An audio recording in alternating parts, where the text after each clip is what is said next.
Hello, everyone. I'm Denton Davidson, senior editor for Gold Derby, and I'm here with a fantastic panel of artists and technicians who helped bring Hulu's 10-time Emmy-nominated limited series Pam and Tommy to the screen.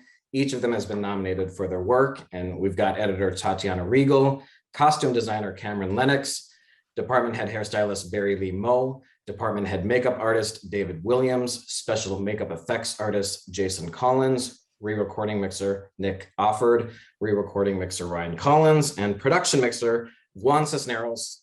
Congratulations to each of you. I just want to go around and chat with each one of you real quickly about what it was like to hear the news that day. The Emmy nominations came out. Just get a quick impression of, what your experience was like just on the set of Pam and Tommy. And Tatiana, I'll start with you. You've been nominated for an Oscar for I, Tonya, but now you're up for an Emmy this year. How does that feel to represent this limited series at the Emmys? Oh, wonderful. It feels fantastic. It is a cherry on top of what was a wonderful experience. And particularly wonderful because both I, Tonya and this were directed by Craig Gillespie, with whom I work quite often. And we have a really good time. What's your favorite thing about working with Craig? Oh, he sets a very high bar and he's extremely collaborative. And I think he really gets the best out of people. And he's fun and he is open to suggestions and and he works on really fun, great stuff. So that makes it really terrific. And Kameron, I believe this is your first Emmy nomination. So what was that moment like for you to hear the news? How did you receive the news? Were you watching the announcements or who told you? Well, I was not. I was in a pass van at work with a bunch of people I didn't know going to set. And my husband is the one that texted me first. And I think immediately I just started crying because it was a shock because, it was a shock that, that I actually got nominated. And I had to wait to call him back on that, once I got to set, and it was the longest van ride ever. I was just waiting and very excited. And Andrea called me and to tell me the good news as well. And and I was on set with Seth Rogen on the show that we're working on together. And I did notice when I got off the van, I looked over and I could see him look at his phone and then put his phone to his ear and then walk. And I could tell he was receiving the same news that I just received. And it was just we gave each other a big hug. It was just a really magical moment. Yeah. And Barry, you've already won a couple Emmys for Hollywood and Pose. So do you just sleep in on Emmy morning nominations now, or how is this experience different? And what made you proud about this nomination specifically? To be honest with you, just to be nominated for an Emmy and to have been lucky enough to win some is not lost on me.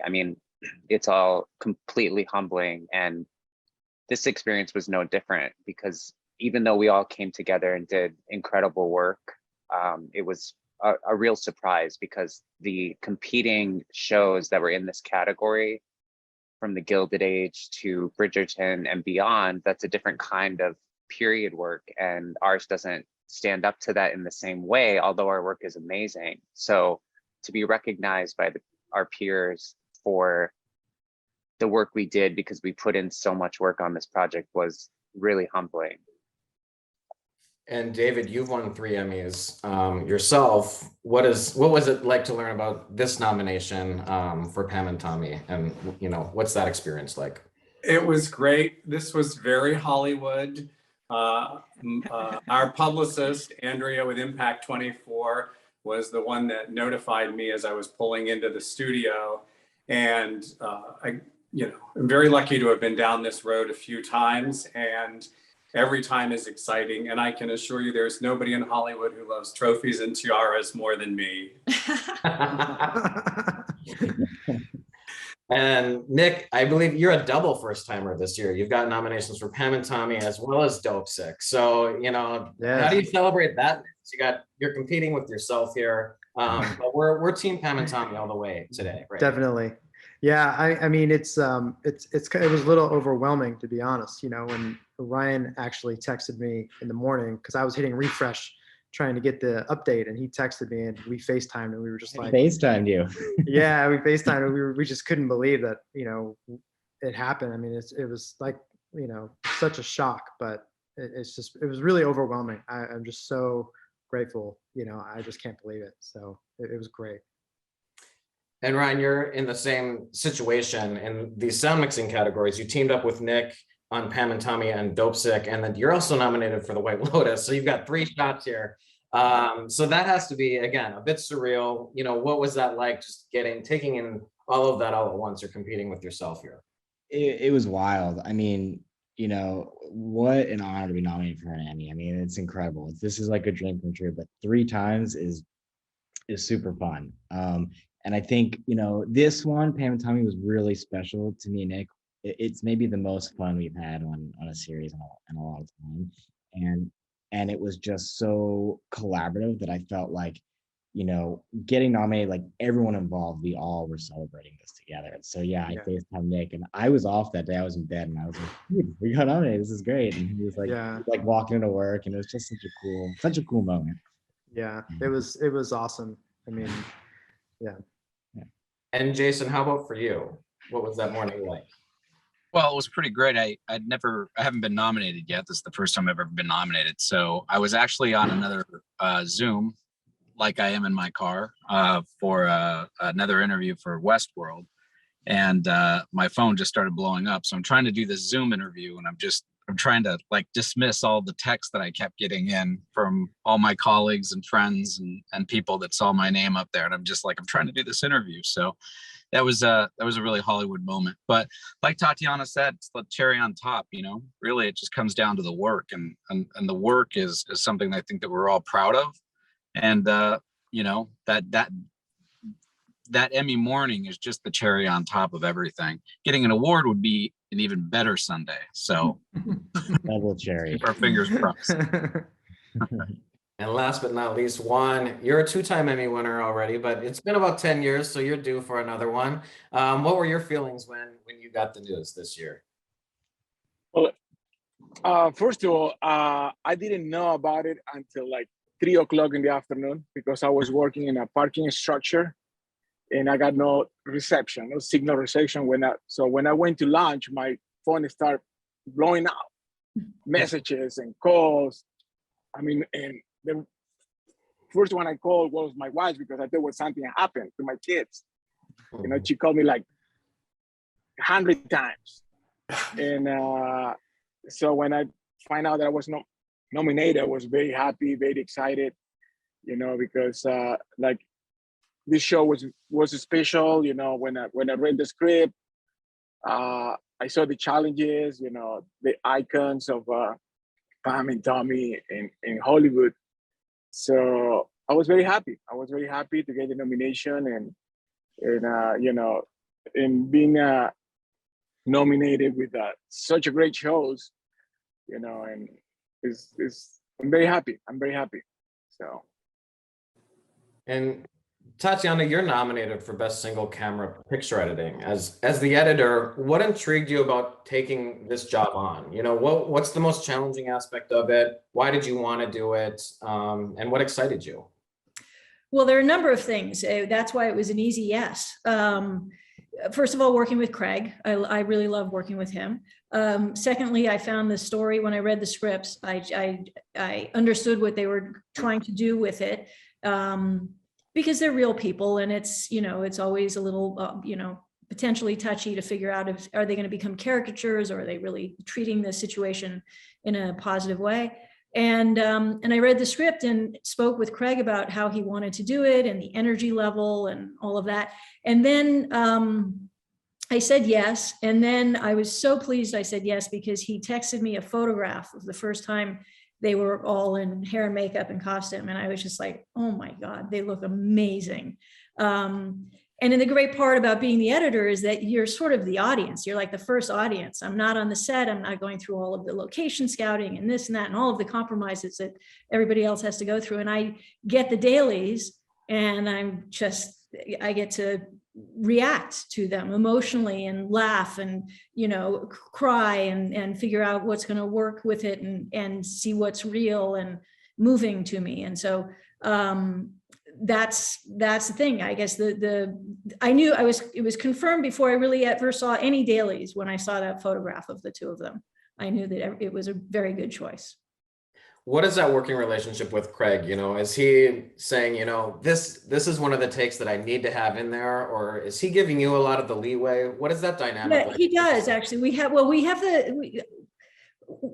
the great situation where I think I've done 7 features and 3 television shows with him. So we've worked together for a very long, 14 years now. So we have a shorthand. And so I know a lot of what he's going to want. But he also, because of that, gives me a lot of freedom. So as they're shooting, I'm putting scenes together and very quickly and sending them to him just to confirm that he has everything that he wants, and not just the coverage or anything, but what he wants from performances, what he wants from tone, all of that, knowing that we're going to go back through it again. But because we've worked together so long, he really does give me quite a lot of autonomy at first. And then it becomes this fantastic collaboration, what every editor dreams of having, where you get to build, and he has an idea and I make it better. I have an idea, he makes it better, and it just kind of keeps getting better and better. And you get to make, you have the security of being able to try things that maybe you're a little worried may or may not work. But because we have this great relationship, I can just give it a go and see what happens. And the episode in contention here is I Love You, Tommy. And it's the beginning of Pam and Tommy's relationship when everything's sort of new and exciting. What stands out to you about that episode? I mean, from an editor's point of view, what were the challenges or the things that you particularly enjoy about that particular episode? Well, about that particular episode, there, the first episode was sort of the setup and stealing of the tape. And this episode was this flashback to how they met. And it's this sort of little bubble. And you have the craziness and the chaos and the euphoria of this weekend, 4-day weekend where they go through this drug and alcohol induced wild weekend and end up getting married. And then they find themselves together and they realize they don't know each other at all. And their performances were so wonderful with that. And there's so many subtleties as the episode goes on, all the way to the very end when they're on the bed watching The King and I, where they're just in this small little bubble eating French fries, doing this thing that you would never expect Pam Anderson or certainly not Tommy Lee to do, and watch this clip, this movie, and sing and dance together, which was so innocent and sweet before their lives get destroyed by this tape coming out. And so just sort of following that arc of what sort of starts out as this weird stalkerish kind of thing that Tommy Lee does, to this crazy weekend and getting married and like really seeing the beginning of this really lovely at that point relationship was fun to work on. And Kameron, you're nominated for Best Contemporary Costumes. How did you become involved in the series, and what research does that take then once you decide to take that on, that you're going to dress these 90s icons?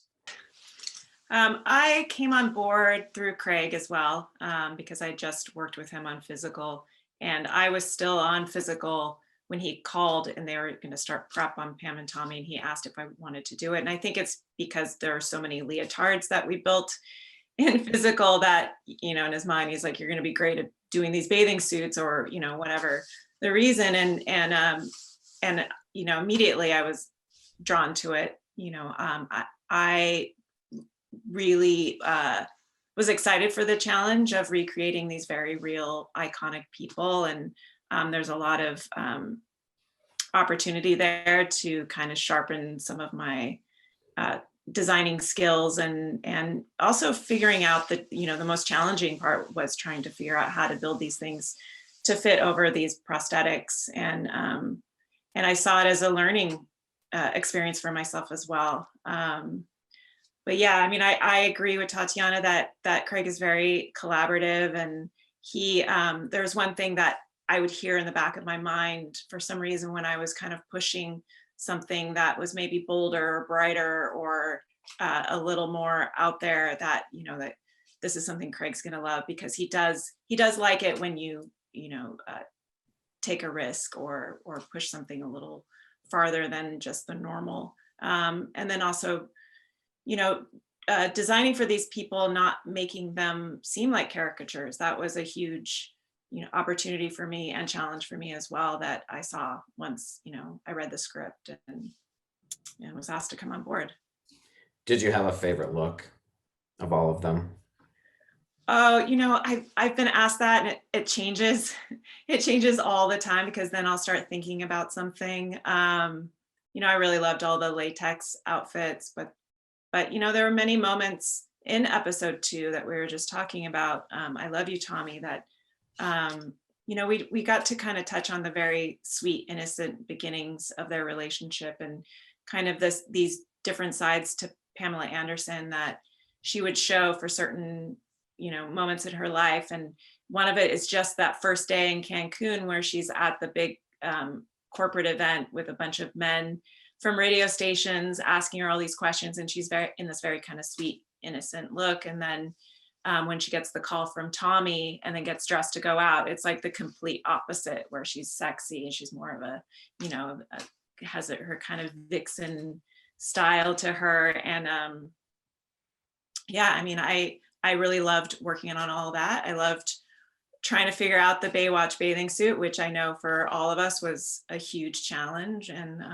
yeah, I mean, you know, it's hard to say. I also loved Tommy Lee's look for the barbed wire premiere, the red zoot suit, which isn't really anything he wore. It was more of a creative approach to something that he might wear, which I liked. How do you decide how to walk that line of this is what he might have worn, and then certain things like that Jay Leno interview, she looked, I mean, you could put those clips side by side. It's fascinating to watch. So how do you decide what do you want to play around with, and what do you want to be more true to history with?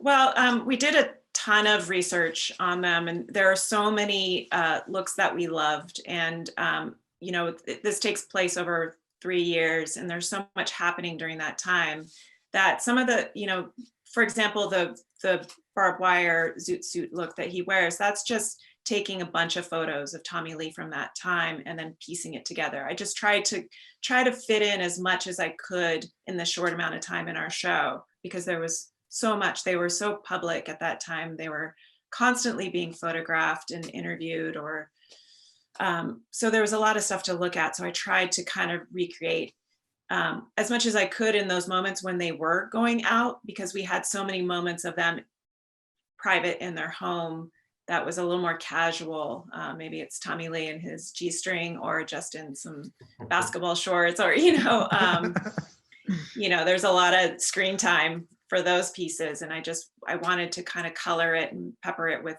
more of like the more sensational looks that he pulled together at that time. And Barry, you're nominated for Best Period or Character Hairstyling. So, I mean, let's talk about your first thoughts that ran through your head when you found out you'd be styling Pam and Tommy. How do you prepare for that?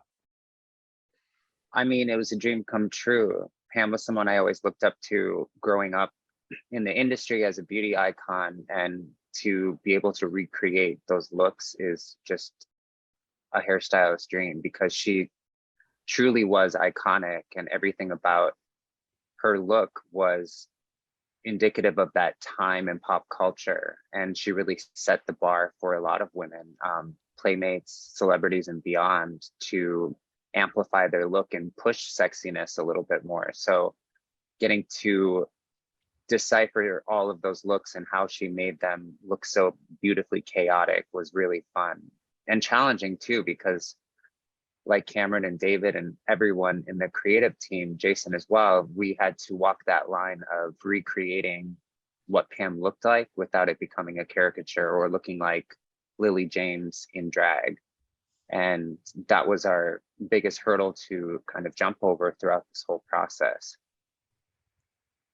And the episode submitted as Jane Fonda, and it's an episode where Pam finds out she's pregnant. She's sick of her treatment on the set of Baywatch, and she wants to be taken more seriously. So what for you stands out about this episode, and what's sort of the most proud thing about your work from the series that you were able to accomplish?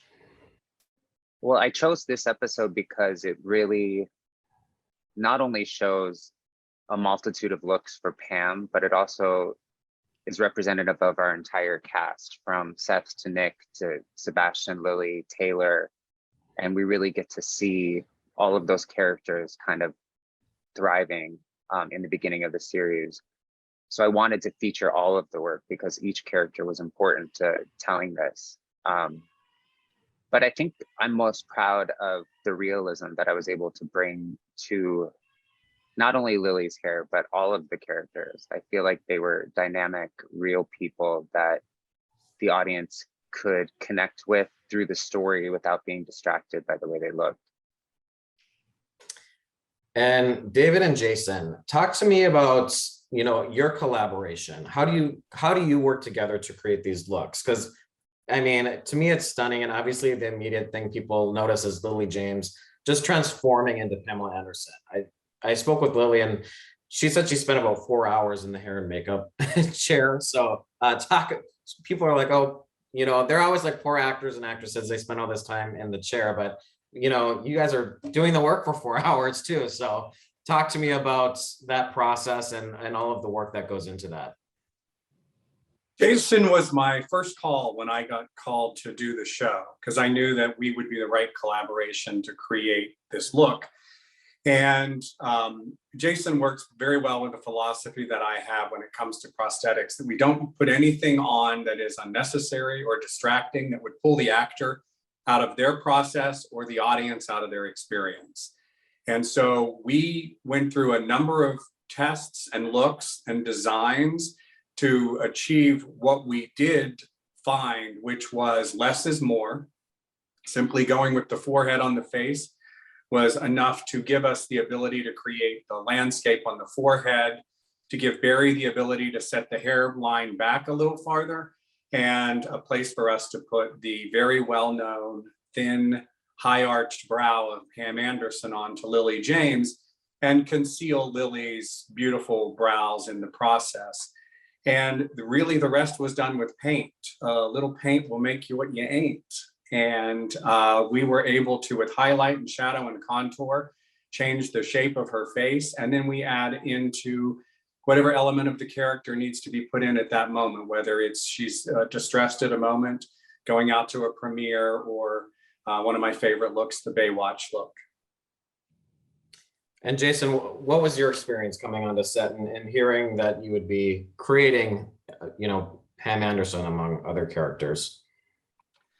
Well, I think when I first got the call, and then after we talked to the producers, after David and I talked to the producers, and we found out that it was going to be Lily James, or at least I found out it was going to be Lily James. You know, you have that slight panic right at the beginning of like you do with every transformation into somebody. And then you just start sort of hitting the ground running. David and I spoke about sort of what she had in common with Pam, what she didn't have in common, what we thought we needed to do. We did know that from the beginning, we were going to need to do multiple makeup tests to sort of try a bunch of stuff so we can just throw it out. And in the end, David's absolutely right. You know, you try to minimize what you try to utilize as much as you can of the actress to tie into the person that you're trying to portray. And I think all of us were just really worried about being too caricature with her, and everybody in the show for that matter. It's a real easy time period and you know, look to really go caricature with, you know, like Barry said, you know, you don't want to make it look like it's Lily James in drag, or even all the other characters. You don't, you know, even Seth Rogen's mullet, you know, I mean, all of that stuff was grounded in reality. And that's, I think, the approach that we really tried to take. So we tried not to take the audience out of it by covering her face completely with everything, and just try to find the most minimal approach for it. Obviously we did need to get into some prosthetics and the boobs and everything, you know, to match what Pam's profile was with Lily, and working with Kameron on the costumes and getting all of that right. That took some time, you know, and I remember the first or second makeup test, Craig looked over at me. He's rather intense sometimes. Great guy, fun, exuberant, fast, but he's rather intense. And he looked at me and he said, "Do you think we're going to get this to work?" And I said, you know, and then he said the ill-fated thing. He said, remember, your name's on it. And I said, you don't have to remind me about my name being on it. It's, you know, we're going to get it as close as humanly possible. And I think we did in the end. And, you know, proof's in the pudding. I had the opportunity to speak with Lily, and she said of all of the teeth and the contacts in the forehead, she said the breasts were the most difficult for her to work with. So she said that was the most challenging thing as an actress to try to get around. So who's responsible then for the things like Tommy Lee's tattoos? I mean, that's very intricate. Like, where does that fall in the process and things like that? Well, that falls with us as well. What we did with Tommy Sebastian, we had him come into the studio. We did a body scan of him. We also did what's called tape transfer, just so we know the measurements of his body. And then we painstakingly designed all of his tattoos. We created a chronological order of each tattoo and when he got it, so that we would be as period accurate as possible. And then we went ahead, laid it all out, submitted it to legal, because that's the thing that you need to do. You need to submit it to legal, because you don't want the show to get sued by any tattoo artist that may or may not have the rights to certain tattoos on people's bodies.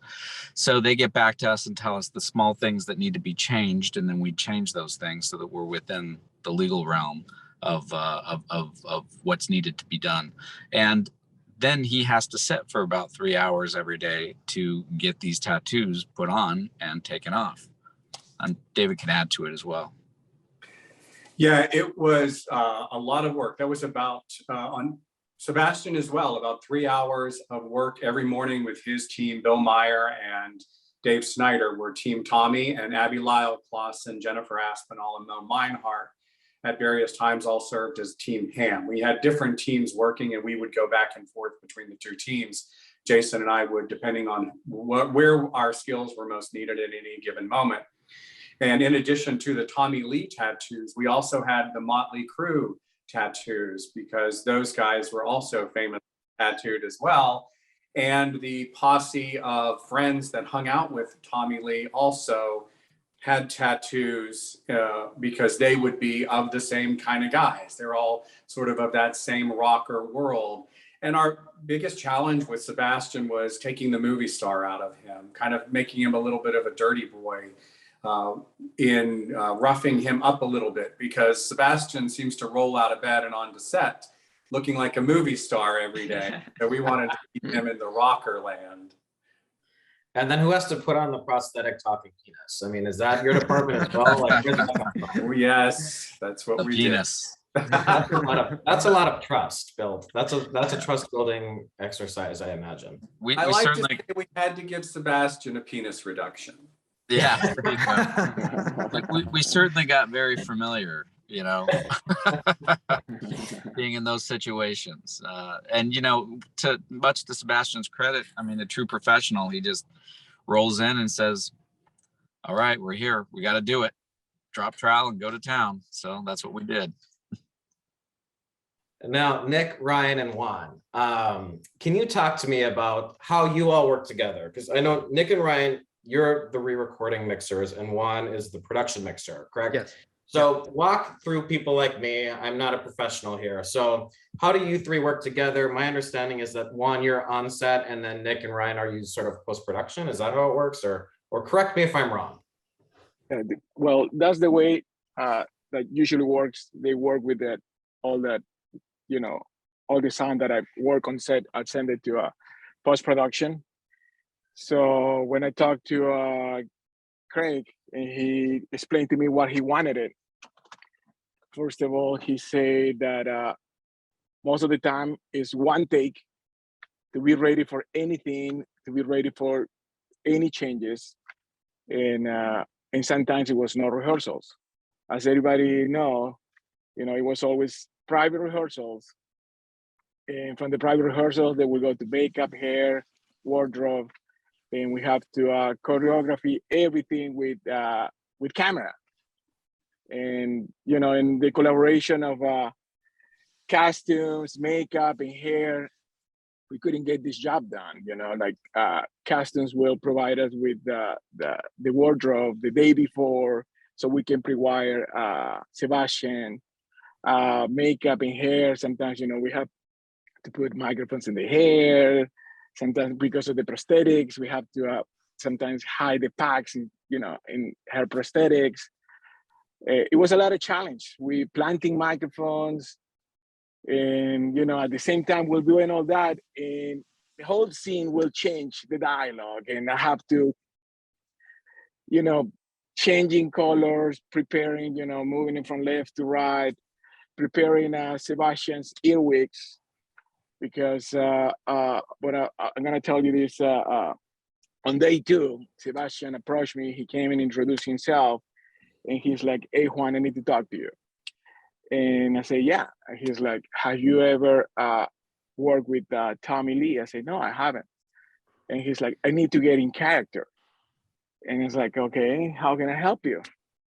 And he's like, "The only way I can get into character," and because Tommy, when he talks, he projects, and he doesn't talk. It's like he's screaming all the time.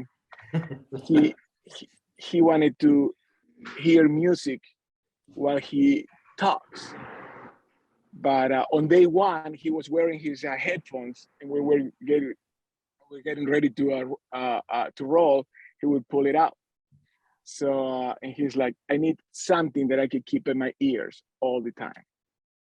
And I was like, "Okay, well, I can give you earwigs." And he didn't know what earwigs was, and I showed it to him, and with the collaboration of makeup, they put makeup on his earwig so it will look part of his body, and I give him a small base station that he can connect to his phone.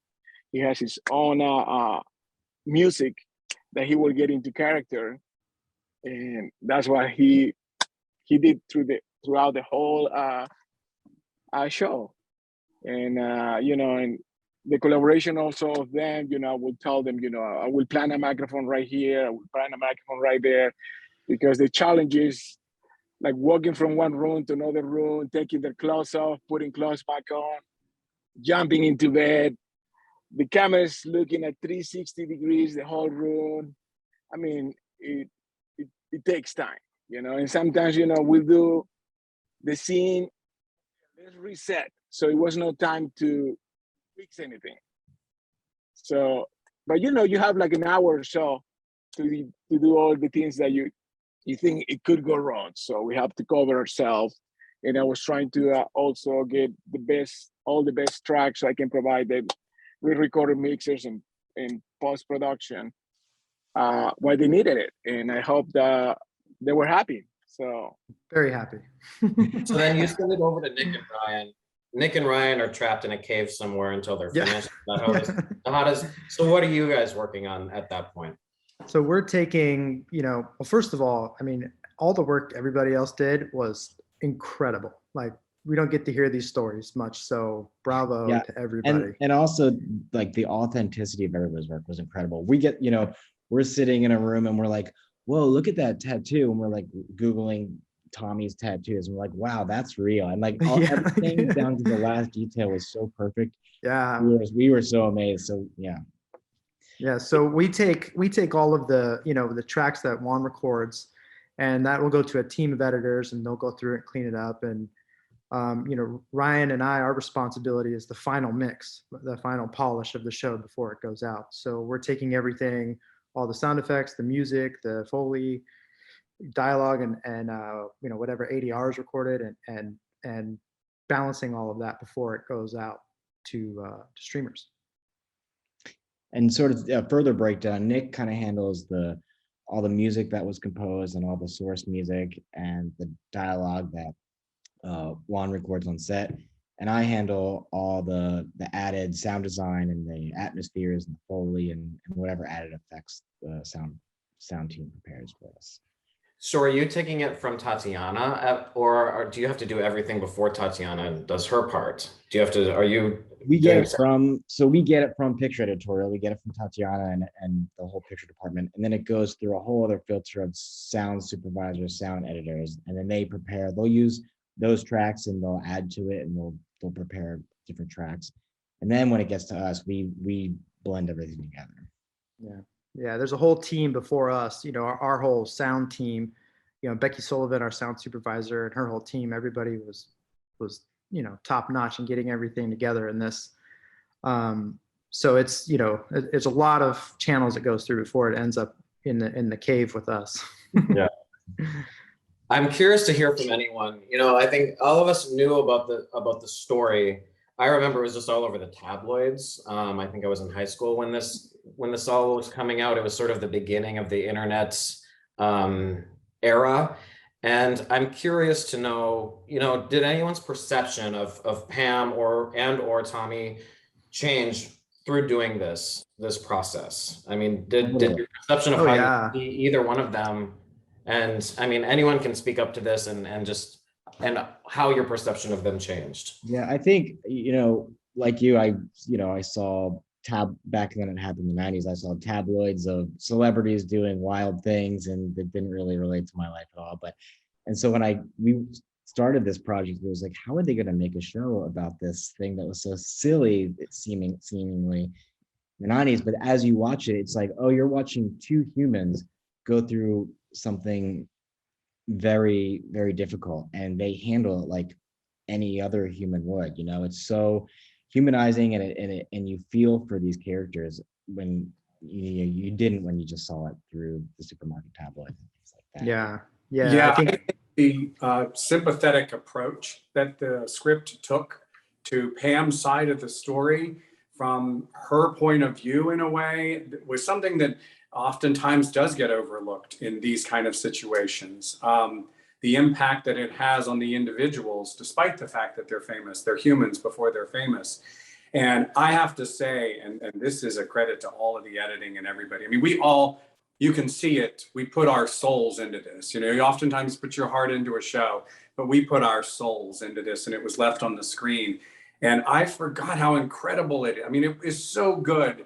When I was looking at Jane Fonda and putting together time codes for the submission and rewatching the show again, and that ending moment of that episode where you see the two worlds with Pam and Tommy so excited about this future that they have together, and she's pregnant, and they're happy and they're elated, and the ominous cloud of Seth and Nick when they're walking into that laundromat, and the music that's on top of it, and you feel that moment of impending doom for these people in the height of the most love of their life. I mean, it's beautiful. It's a fantastic, incredible story and ride that even those of us that did it got taken on when we watched it. Yeah, you know, I want to add something too, you know, to further what like Tatiana touched on earlier, was the energy level in this show. It was so high energy, and it was so, like, for us, you know, Ryan and I, being able to work on a show like this that was so collaborative with incredible music throughout, and being able to mix this and keep the energy up and support what's happening on screen. And I think when we played it back, you know, it really brought you into their world and what was happening. It all ended up balancing out so well, and it was something I'm very, very proud of with what we ended up with. Yeah, I want to jump in with that also, and just say, you know, you guys with the mixing and sound and everything, it just was so wonderful. There are a lot of elements there to balance. You know, there's to make seem real, and also this whole heightened thing, and there's music constantly, and it's changing, and it's music from different decades. Yeah, and it's on and off and on and off, and there are scenes where you could have, you know, 3 or 4 different music cues, which is really fun to put together, because none of those are written into the script. So, you know, as we are putting it together, Craig and I just start throwing music against it, and seeing what works. And, you know, it could take 150 songs till we find something that works for this 30 seconds, and then it's on to the next one. It's a very, very time consuming process. And then the worst part is you find a song and it's like, oh, sorry, we can't clear that, or all over again. And some of those things happen last minute too, but there is a huge energy level thanks to everybody on the set that could keep that up, and the camera Yeah. department and everybody, it never stops, and the actors Yeah. just keep moving, and the blocking, and it's really just great fun. And we wanted to make sure to keep that going on the post side too, because it really made for a dynamic show, because there are some really intimate, quiet scenes that we go to, and then there's these big, huge, club scenes or concerts or whatever. So it really made for a fun, I think Ryan said earlier, this was one of the more fun mixes we've done, just because it's so dynamic and it was so collaborative. We just had an absolute blast.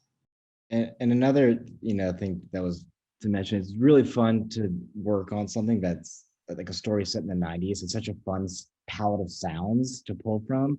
You have the period of like the analog technology with like the clunky camcorders and the VHS sounds and stuff like that. And then there's the next world with the digital internet, the dial-up modem that we're also familiar with. And it was a fun palette of sounds to work with.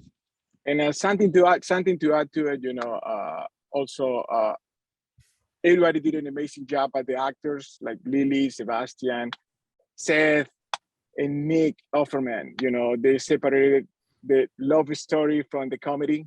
They did a fantastic job. Every single episode was amazing. And thank you everyone, honestly. And good luck to everyone. Absolutely. And to piggyback on that, what we do in terms of creating the looks as the creatives, we can give them a look, and we can give them a look that's real and that the audience believes, but they bring those characters to life. Mm-hmm. And they're the ones that breathe the life into the look that we create. And again, it's the collaboration of every single person pulling together to make this happen. This was a true team effort every step of the way. Yeah, absolutely. Yeah, I'd like to add that, when you're touching on the energy of everything that you're seeing on the screen, to be there in person, just in the fitting rooms, like the energy that these actors, Lily and Sebastian especially, were able to keep up. Like you felt it when you're in the fitting rooms with them. Like Lily, being in the room with her, it's like you could feel it just rushing through her. And I'd also like to say, like working with Craig, for him to kind of set the tone, he does create a lot of energy on set. And just like, talking about how, there isn't time, like we're just going to shoot something or it's going to change at the last minute. It keeps us on your toes. And so it's like, there was just this whirlwind of energy constantly. And to see these two actors just keep that up. Well, all the actors actually, Seth and Nick and everybody, but especially for these two that, had to be these people, these very big personalities, and to keep that going. It was, it was fascinating to watch. I learned a lot from that. I've never seen so much poured into characters as much as I saw them pull off. And the limited series is at such a high bar. I mean, really, congratulations to the series for getting into just 5 slots. I mean, it's so difficult. Congratulations to each of you, all getting your Emmy nominations, 10 in total for Pam and Tommy on Hulu. Of course, our viewers can go watch that on Hulu. It's streaming still. So best of luck to each one of you at this year's Emmys, and congratulations again on all of your well-deserved nominations. Thanks. Thank Good you. luck, everybody. Thank you guys. Thank Good you. luck. Good luck, Thank you. everybody. Good luck, everybody. See you there.